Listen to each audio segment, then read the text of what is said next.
暗黒の破壊神闇のラジオ編。はい、バスタード暗黒の破壊神闇のラジオ編、通称闇ラジ。この番組のパーソナリティダークシュナイダー役の谷山騎士です。皆さんどうもごきげんよう。12月入りましたけれども、まずね、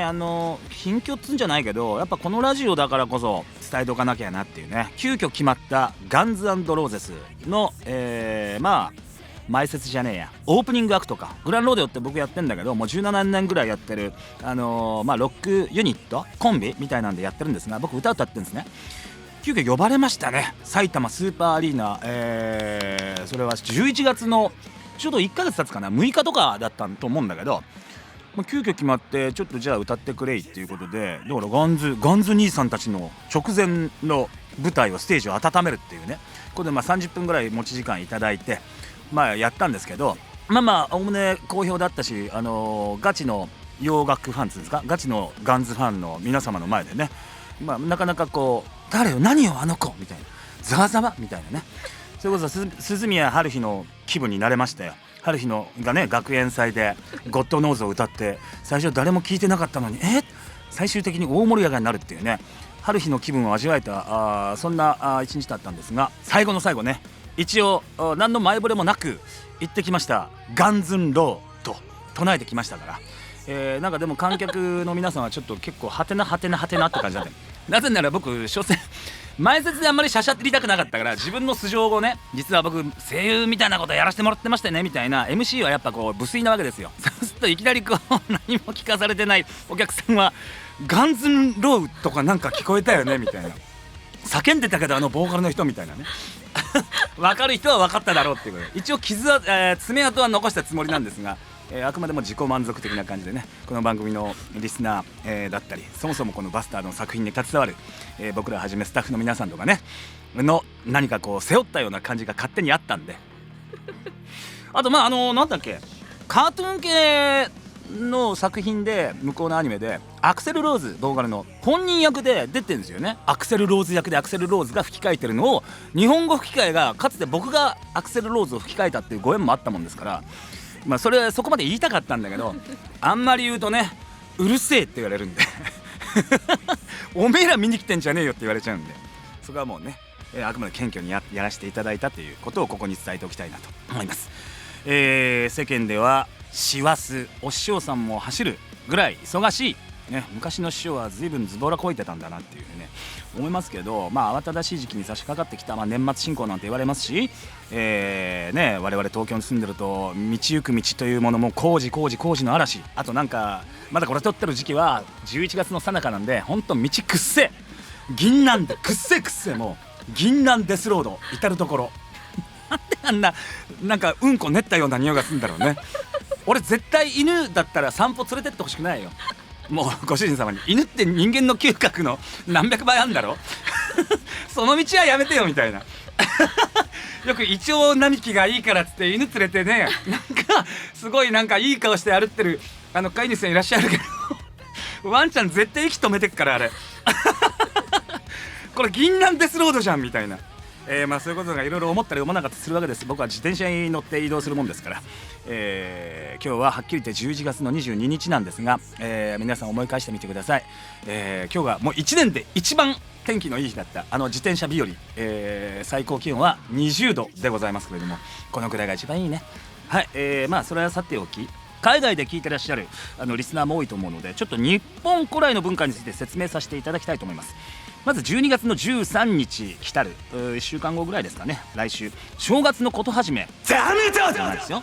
正月のこと始めといって、年越しの準備を始める頃合いと言われております。大掃除をしたり、年賀状を書いたり、おせち料理を作ったり、神社仏閣ではすす払いですかが始まる時期だそうです。油断してると年が明けてたよなんてこともあるかもしれないので、あと今年も、もういくつ寝るとみたいなことを一日一日こう噛み締めながら生活されることを僕は強く推奨したいと思います。本当気がついたら12月ですよ。俺ついこの間1月になったばっかりだと思ってたからねこの1年何してたんだっていう、ここ数年。いいや。さあ、この番組はアニメバスタード暗黒の破壊神の魅力を伝え、全ラジオ界の支配者になるための番組。バスタードファンの皆さんと一緒に盛り上げていきたいと思います。リスナーのあなたもメールや SNS で参加してみてください。ツイッターの方はすべて小文字ハッシュタグバスタードラジオをつけてつぶやいてください。一緒に伝説を作っていきましょう。さて前回まではアビゲイル役の杉田智和さん来てくれました。世代的には彼ちょっと下なんですが、ほとんどデビューが一緒。彼若かったからね、10代ぐらいでもうデビューして、その名を馳せてたというようなことで、いろいろ興味深い話も聞けたしね、幼少期のことから地元のお話まで、なかなか杉田君とはこうやって話す機会もなかったんで、皆さんもお分かりだと思うけど、毛色が違うよね、俺と杉田ってでもやっぱね、毛色が違うゆえにたまにああいう風に混ざったりすると、混ざりかけるとやっぱ面白い話が聞けるっていうようなことで、貴重な回となったなと。さあ今回のゲストなんです。お待たせしました。本当に長々毎回僕はオープニング喋るもんですから、どのくらいカットされてるかわからないんですけれども、これはっきり言って事務所の後輩、そして美人、そうだね、実力派酒癖、そうだね、これでスペース3つぐらい検索ポンポンポンって入れたら、あと女性声優っていうことで、多分この人の名前出てくるのか分かんないけど最後のとか余計だったかな。本当に失礼しました。ただ本当なんかもうね、20年はちょっと言い過ぎかなぐらいもうやってらっしゃる方で、でもね本当に見た目が変わらない、マインドも変わらないし、変に吹き込まないんで、なんかすごいなと思いながら毎回見守ってるというか、一応僕事務所の先輩なんでねっていう方が来てくださっております。この後すぐのご登場でございます。アニメを見てからラジオを聞くもよし、ラジオを聞いてからアニメを見るもよし、それぞれのスタイルでお楽しみください。それでは始めよう。メイス。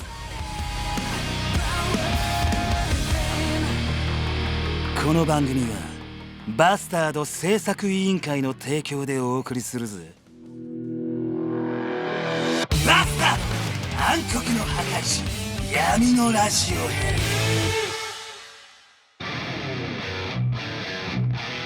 はい、ここからはゲストと一緒にお送りしていきます。ご登場いただきましょう。今回このお方です。はい、海浜役伊藤静香です。よろしくお願いします。いやね、変わんないね。そう、なんか目の前でいっぱい褒めてもらって、もうなんか穴があったら入りたいみたいな気持ちでした僕ね、褒め上手なんですよいやでも本当なんか全然女性はね、特にもうこれ、あんまりこのご時世ね、あんまりルッキズムのこと言うとあれかもしれないけど、手に年齢が出るんだけど手も若いですよ。いや、手はね、よく見るとちょっともうだいぶ。あ、そう？今は来る前にハンドクリームすごい塗り込んできた。お化粧してんのね、メイクしてんのね、お手手もね、もうカッサカサだしシワシワなんだけど、いや、そんなことないですよ。ちょっと岸尾さんに合うからもう長いもんね、でもね。長い、さっき20年って言ってたけど、本当20年、今年で20年。うわー、2002年3年デビュー。そうぐらいだもんね。2年デビューだったんだよね。だってそもそもあれだもんね、うちの養成所生。養成所、そう、今何期だか分かんないけど、私3期生なの。あ、そっか。そうだ、もう20何期とかでしょ。らしいね。俺はだからその前のやつだから、弱荷だから俺まあそういう付き合いも長いよね、岸尾さんとは。長いと思う。かなり初期の頃に。そうなんだっけね。でもなかなか作品で一緒になることはなくて、伊藤静香っていうなんかすげえとっぽい姉ちゃんがうちからデビューしたらしいよみたいなんで傍からたまにこうそのお姿を見てたりはしてたんだけど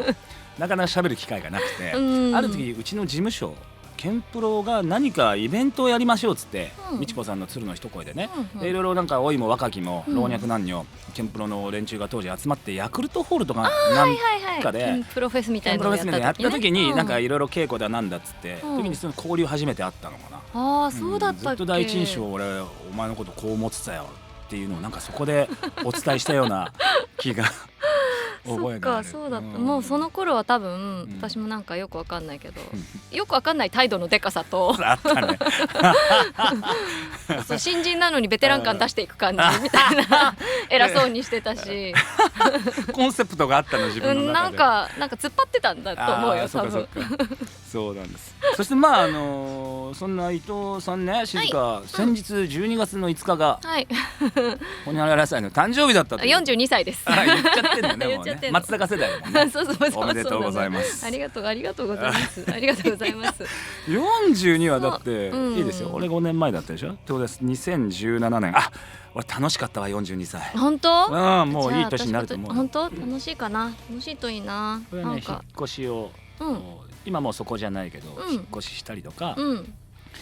あとなんか個人的にアルバムが出たりしたのかな。だからとてもいい年だったように覚えてるけどね。もうさこの3年ぐらい何の変化もなくあー40になっちゃったから40超えちゃったから、はいはいはいはいはい。なんかそろそろせっかく20周年も迎えたことだし、あそうだよねそうなんかやりたいなと思いつつ、うんコロナめって言ってるのよ。まそうだなかなか日本は特にアフターコロナみたいに行ききってないよね。そうなの。だから来年ぐらいからそうだねはなんかちょっといろいろ動き出そうかなと思ってるから、ちょうど42歳はいいじゃん楽しい年になるといいな。何かあれですよ、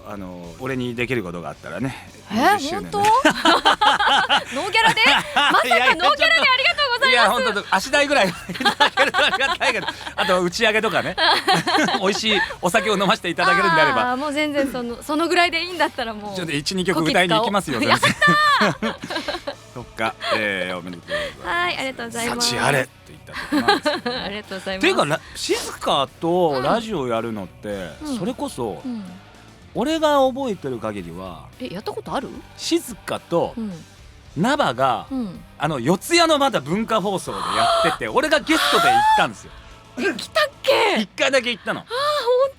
本で、なんかそんじょすごく覚えてる。だからもうそれこそ20年近くうん前。前本当なんかそうそうガチガチだった。俺まだギリギリ20代だったかな、うんうんうんうんでやっぱいろいろアピってたり今以上になんか面白おかしいこと言わなきゃと思ってたから、うんうんうんで俺なんか未だに載ってんのが自分のウィキペディア調べると、うん8月生まれのエロスの子供みたいなキャッチコピーがあるんだけどあれ俺その番組すげえ覚えてる。その時ゲスト行った時にへー皆さんどうもはじめまして、8月生まれのエロスの子供こと谷山紀章ですって言ったのが後にも先にもそれ1回きりなんだけどそうなんだ。それがうん未だにウィキペディアに多分載っかっててそうなんだ。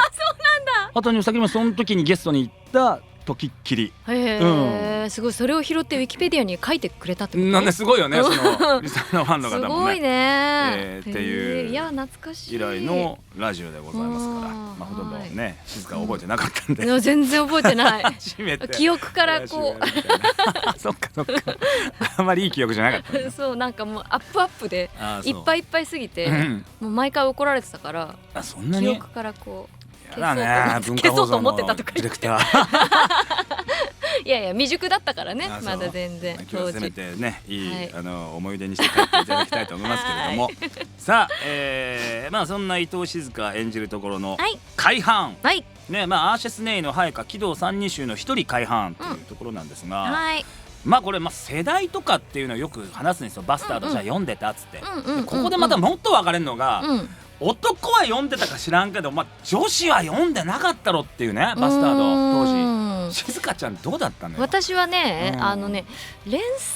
最初からは読んでないんだけど、はいはいはい単行本でうんなんか人に面白いよって言われて読んでて誰にで男女どっち男です男でしょうね読んでていや楽しく読んでたんだけど、ちょっとエッチなのとか好きだしですよねちょっとエロいと思ってウキウキ読んでたんだけどなんだろう当時は、連載もさ、うん結構間が空いてそうそうそうそうね、また連載したり止まったりみたいので、うんたまにジャンプでも読んでたような気がするんだけど、あ本当あんまりちょっと記憶が定かじゃないんだけどなんだいろいろ記憶がそぼやけてるね。うもうなんかそろそろ終わりかなって思ってる、いやいやいやまあこっからが長いんだけど多分ほいでほいでそう、そんで今やってるのもうだいぶ後の、なんか天使がいっぱい出てくるお話になったあたりでもういろいろ分かんなくなってきちゃって、そうだねそっとじしたっていうそんな記憶平たく言うとそうなんだよ、うんなんかどんどん分かんなくなっていくんだよね分かんなくなってきて、なんか何巻か戻って読まないと分かんなくなってきちゃってそうそうそうもう時間がすごい過ぎてってそっとじちょっと閉じてみた、からのオーディション話来ましたよこれ。そうなの、ちなみに、この海班っていう役はオーディションだったの？私はねネイを受けたの。あそうそうなの。ネイを受けてネイだけを受けたの？ネイだけ。うんそうネイだけ受けて、で会になりましたって急に来て会みたいな一文字間違ってるけどって思っいてやいやそこそう全然タイプが違うのが来たからそうびっくりそうだよねしたタイプ違うの確かにね。そうなの海班ってどんな子？どんな子海班はなんだろうかっこいい美少年って最初そうだね美少年だって一番最初さそうダークシュナイダーがさそうなんかおめえ美形キャラかなんか知んねえけどっつそうっていきなり対抗心燃やすぐらい一瞬美形の男の子に見えたっていうね。私は男の子とかうんその美少年みたいなのをうんをあんまりやってきてないからもう最初、ものすごいなんかどうやったらいいのだろう気持ちはネイだったのにみたいな宝塚見た方がいいのかなとかそう宝塚みたいなのとはまたちょっと違う感じがして、なるほど。そう最初はガーってダックシュナイダーにさ、切りかかっていくっていうか、戦いに行くじゃない、そういう時になんか私はっていうのとはまた違うなと思って、なんかすごく悩んですっごい久しぶりに喉カスカスになった、なんか声の出し方が分かんなくなっちゃって、そうそんな最初の収録、7話ぐらいで出た時にもうなんかマジっすか、すごい頑張りすぎて何年かぶりに帰ったら喉がケオケオみたいなマジで、なるぐらい。もっぺん見よう俺7話初出のとこ見よう。あんまり出したことのない音を出してたような気がしますね。いや本当それ大変だったね。そっから何回か演じるにつれ、もう大体感覚がつかんだ感じ。なんかダークシュナイダーにほだされたっていうかさ、そうね。あとはなんかちょっと本人の殻も少し破れたみたいなとこがあったから、自分もそのキュッと締めてた喉を解放してできるようになった。いや見事な役作りやねちょうどよかったかなみたいなそう感じでしたね。でも確かにねちょっと、今でいうとこの男の子は娘って書いて男の子的なものの、まあいろんなこう走りつったらあれだけど、元ネタ今のそういうカルチャー、アニメカルチャーとか二次元カルチャーが潤ってるその元ネタになってる要素っていうのはバスタードっていっぱいあるうちのこのまあ男の子っつうのかな、まあでもそうだよね。ちょっとやっぱ分かるんだよねこれ。エロいなって。そのジャンルというか少年っぽい女子ってエロいよね。そうなの岸尾さんの意外な一面を。いやどうなっちゃうんだろうこの子はっていう、いざそういう段になった時殿方とそういうダメだ下水かな、ね俺下水かなねリスナー諸君いいのかな俺これでいいか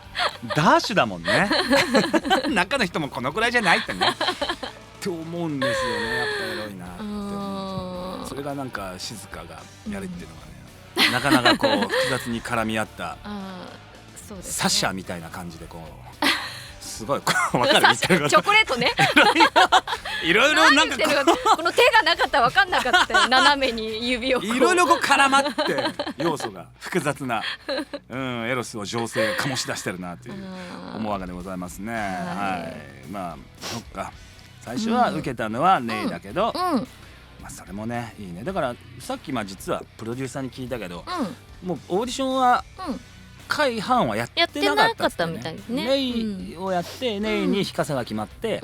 でもなんか惜しいなってとこでもうそっからもう回はっつったらもう静かしかいないっていうことでね。ありがたいですけどね。もう引かさだって聞いた瞬間になんかまたかみたいな。なんかね競うことが結構多くて。そういう話聞きたいのよ俺だから声優の。よく聞かれる小野賢章にこの間聞かれた岸尾さんって誰と競うこと多いですかとか、やっぱみんな聞きたいなと思って。ひかさなんだ。ひかさはね、なんかかなり多くて、ひかさ曰く逆も多いって言うんだけど、全部静香さんに持ってかれますよとか言って言われるんだけど、そうかひかさ5個下か。そうだそうだ。いや俺はねもう今そうでもないけど、浪川とほとんど被ったことがあってたね。あったなその時期がね。そうなんだ。また浪川じゃんみたいな、絶対ダメだよまあ全部取っていくじゃんみたいな。俺とあいつの差はなんだダメだと思ってたけど、どうやら違う。どうやら違った。どうやら多分もう実力でやってるんだっていう。分かんないよまだ俺半分疑ってるけど。周りとの兼ね合いもあるからね。半分まだ疑ってんだよ。ダメだすいません本当にこのご時世に静香さんだからこそこういうお話ができてる。すいませんね。よかったのかな。というね、その他についていろいろ静香さんにお話を伺いましたが、まあ次回もねゲスト来ていただくんですが、1話から24話まで振り返っていきたいと思います。全部振り返るんだ。そうだね結局ね。お楽しみに。マスター暗黒の破壊神闇のラジオ編。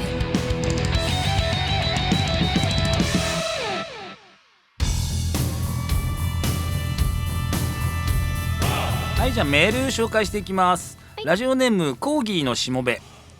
兄がジャンプを買ってた世代ともあり、当時小学生だった私もリアルタイムで読んでた世代です。小学生の私にはファンタジーが衝撃的で、さらにエッチな描写にこれジャンプでやっていいのとドキドキしながらも物語に引き込まれてました。当時は陽子さん推しでネイの良さが全く分かりませんでしたが大人になってアニメを見るとネイの良さにイチコロでした。そして何より令和に蘇りしバスタードのアニメの内容に感動しまくりです。作画さん、声優さん、演出さん、もう全てが素晴らしすぎました。こんな素晴らしいアニメを作り上げてくださり本当にありがとうございます。みんな大体の若い子っていうか当時読んでた子はなんか大体ドキドキしてるよね。まあね、俺もそうだったけどね。いややっぱそうだよね。ジャンプでやっていいのは本当もうあるあるでね、当時読んでた。エロかったしね。誰好きだったの？でもネイかな。やっぱり俺は中1だったんだけど始まったのが、一番こう物心っていうか下半身が熱くなる時期でしょそうだね、男の子の中1なんてそうだね、やっぱネイにやられたかな。なんかこう褐色の肌のいいよね、なんかダークエルフみたいな、なんかね、僕中学時代は陸上にとても打ち込んでて、で走るのが速かったり好きだったんだけど、山口県大会っていうんで集まるといろんな県内の中学から集まってくるんだけどさ、僕中3当時中2の豊富のね桑山中学校もう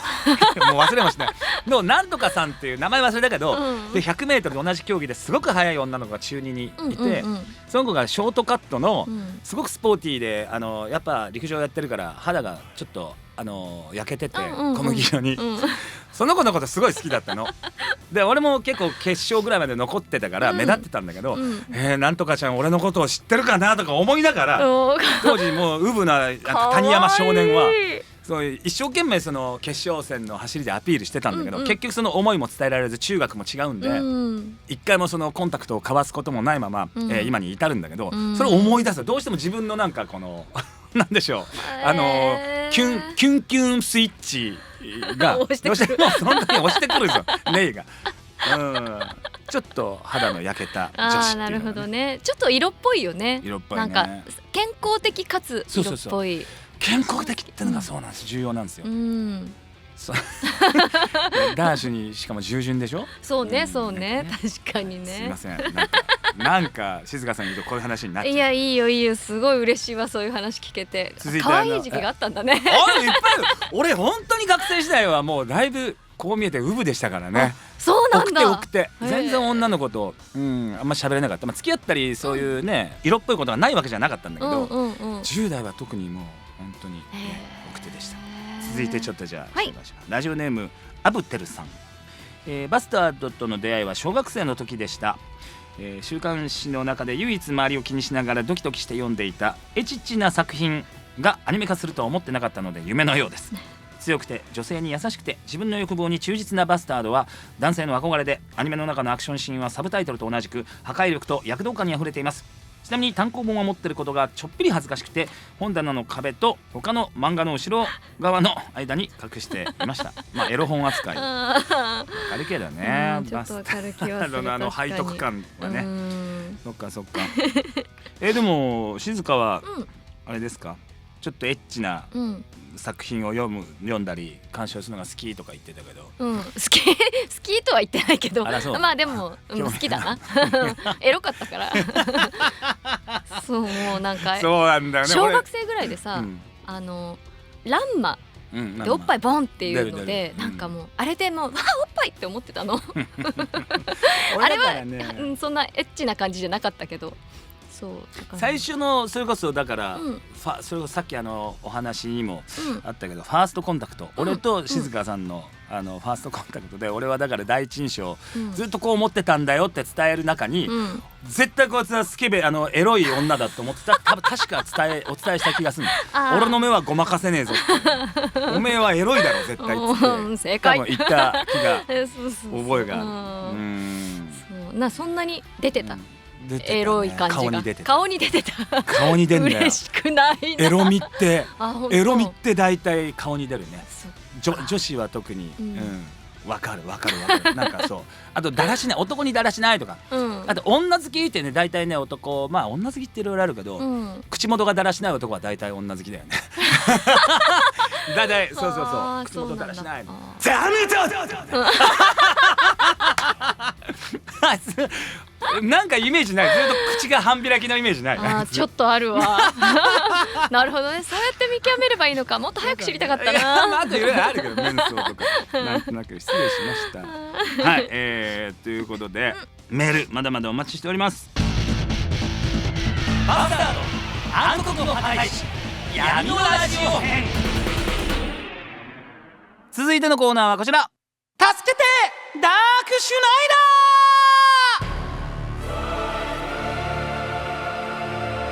ー。リスナーが思わずダークシュナイダーに助けを求めなくなった出来事や相談事を送ってもらい、知った激励してあげようというコーナー。最後にはダムドで吹き飛ばしちゃいますキャラが変わったぞSD になったよなんか今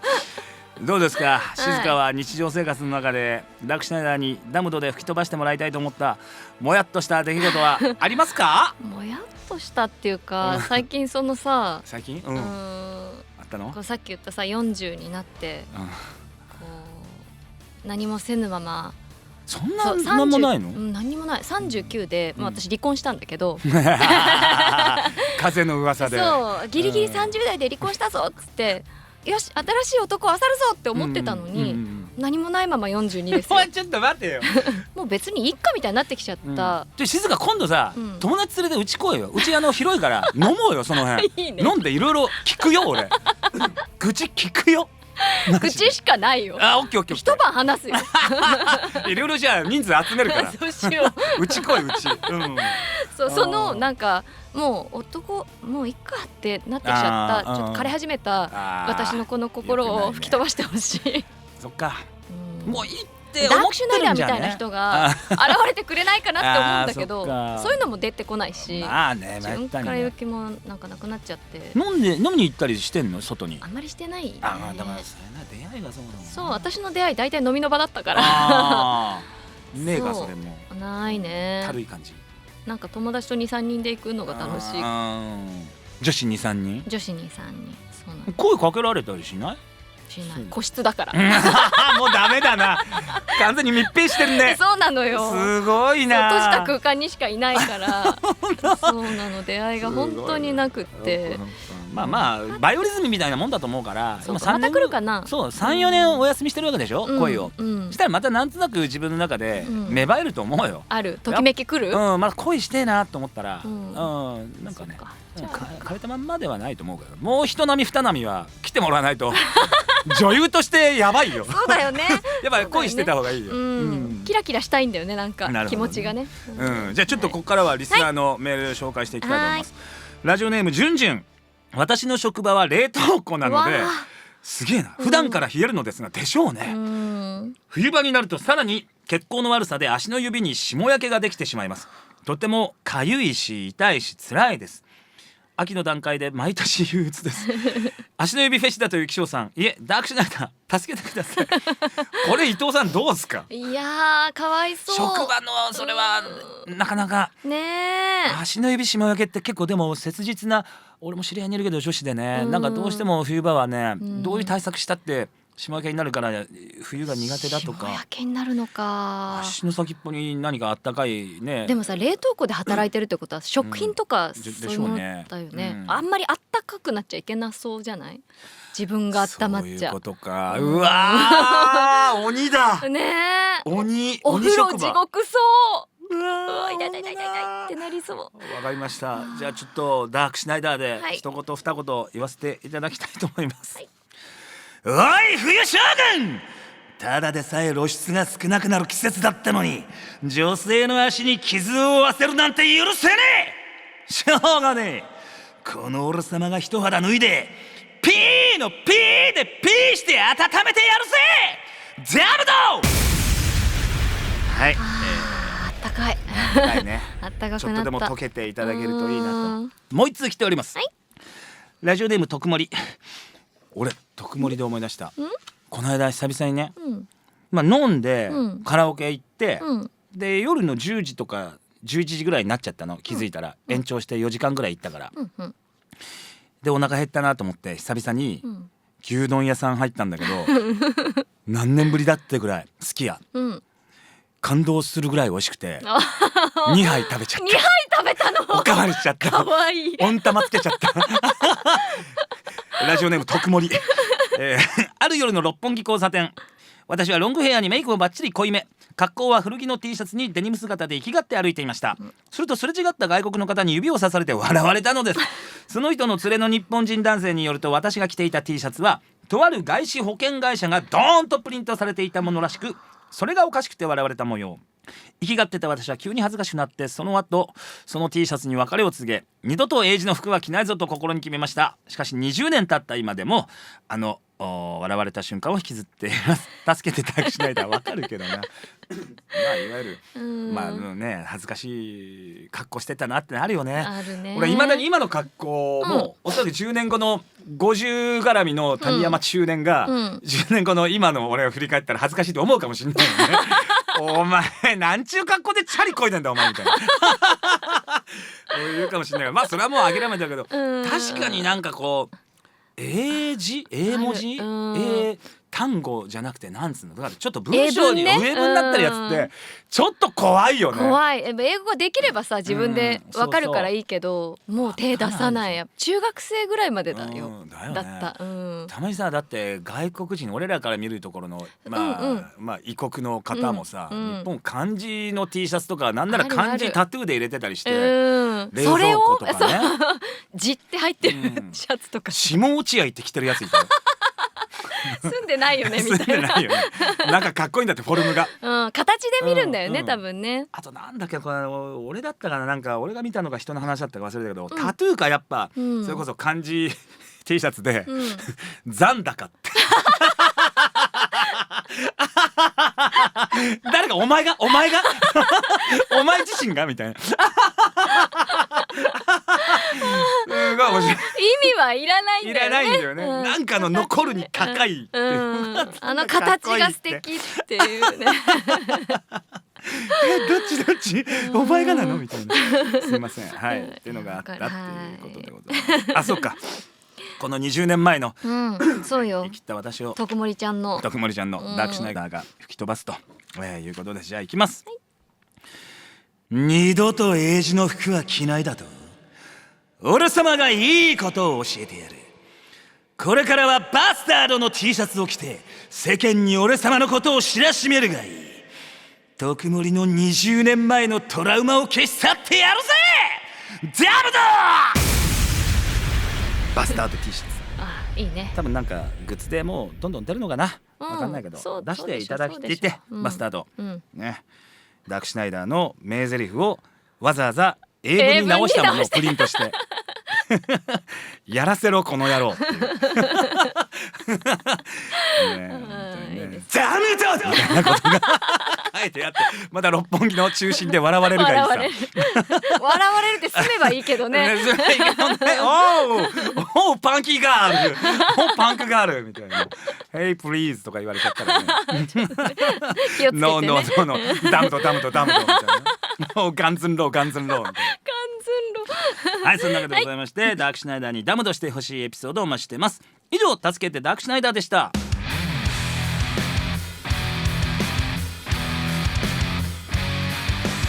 バスタード暗黒の破壊者闇のラジオ編。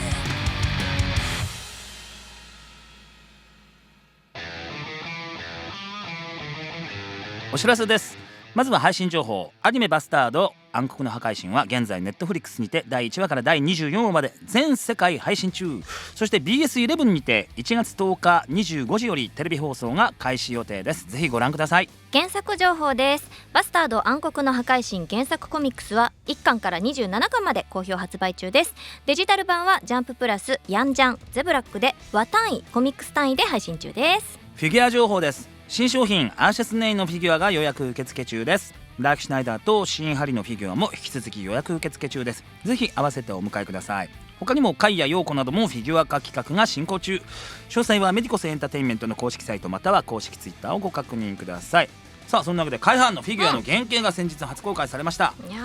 わーすごい裸もう最高出てる、もういろいろ出てる、いろいろ出てますね。下はねかっこいいけど一枚そう下つけてる、これはね剥きたいね。剥きたい、剥けるの？昔だって子供の頃ね、うん母ちゃんに連れて行かれてデパートでマネキンが着てるでしょ、んあれやっぱこう俺